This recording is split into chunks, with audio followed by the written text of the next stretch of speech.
అతనికి ఉన్న మహాబలం కనుమరుగైపోయింది. ఫిలిస్తీయుల సైనికులు అతన్ని పట్టుకుని కట్టేసి అతని కళ్లను తీగించి అతన్ని బలవంతంగా కారాగారానికి లాగిపోతారు.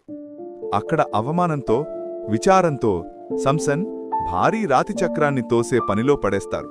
కాని ఆ అంధకారంలో ఒక మార్పు మొదలవుతుంది. అతని జుట్టు మెల్లగా తిరిగి పెరుగుతుంది. ఆతోపాటు ఆశ కూడా తిరిగి మొలకెత్తుతుంది. ఫిలిస్తీయులు ఒక పెద్ద వేడుక కోసం కూడినప్పుడు అవమానించడానికి సంసన్ను బయటకు తీసుకువస్తారు.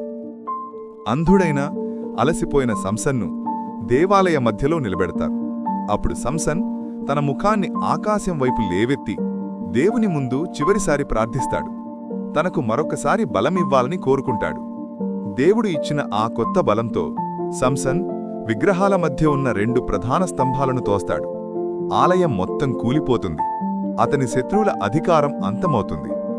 ఈ విధంగా సంసన్ తన జీవిత లక్ష్యాన్ని చివరి మహత్తర క్షణంలో నెరవేర్చుకుంటాడు.